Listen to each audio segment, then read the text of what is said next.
So we have our first look at the display on the Galaxy Z Fold 8, and man, it looks like Samsung actually pulled it off this time. Plus, we've got 2 more new updates on the phone. So let's get into it. What's up guys, S here, and it seems like Samsung may have finally figured out one of the biggest problems with foldable phones, the crease right down the middle of the display. At CES, Samsung showed off a new foldable panel that they're calling Advanced Creaseless Display, and at first glance, it looks like there's basically no visible crease at all. They had the Z Fold 7 display placed right next to this new one, and the difference is immediately obvious. Now to be fair, Samsung already made some solid improvements with the Z Fold 7. The crease there is noticeably reduced compared to older models, but it's still there, especially when you look at the screen from an angle. This new display though looks completely flat, like genuinely flat, as if there's nothing there at all. Okay, technically it's not completely invisible. In another video, you can spot a faint hint of the crease when the light hits it at the absolute perfect angle, but at that point, we're straight into pixel peeping territory. For normal use, this is about as close to crease-free as it gets. And honestly, the fact that Samsung managed to get it this far is pretty wild. So the obvious question now is, how did they do it? Well, Samsung didn't really explain the technical details, but we already know that this new OLED panel is paired with a laser-drilled metal display plate.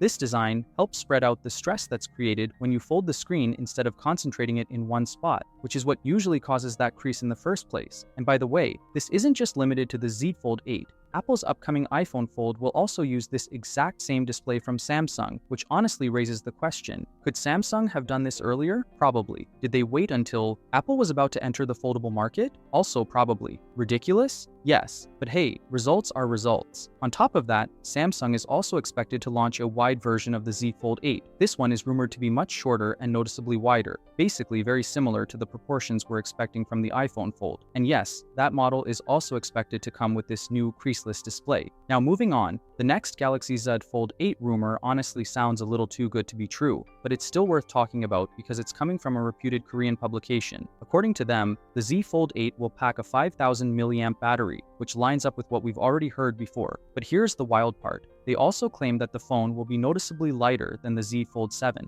and not by a small margin either. Apparently, the Z Fold 8 could weigh just 200 grams. That's a full 15 grams lighter than the Z Fold 7. For some context here, the upcoming S26 Ultra is expected to weigh 214 grams. The Z Flip 8 is also getting 8 grams lighter compared to the Flip 7. What makes this even more interesting is that Apple seems to be going in the exact opposite direction. The iPhone 18 Pro Max is rumored to be about 10 grams heavier than the 17 Pro Max, coming in at roughly 243 grams. If all of this actually pans out, that would make the Z Fold 8 a massive 43 grams lighter than the iPhone 18 Pro Max. That is a ridiculous difference when you think about it. But yeah, this is where the claim starts to feel a little hard to believe. Samsung already pushed things pretty hard with the Z Fold 7 in terms of both thickness and weight, so the idea that they can shave off another 15 grams while also cramming in a battery that's roughly 600 milliamp hours bigger just sounds a little too optimistic to me. So for now, you know the drill. Take this one with a grain of salt. And finally, we have some early information on pricing. According to the latest reports coming out of Korea,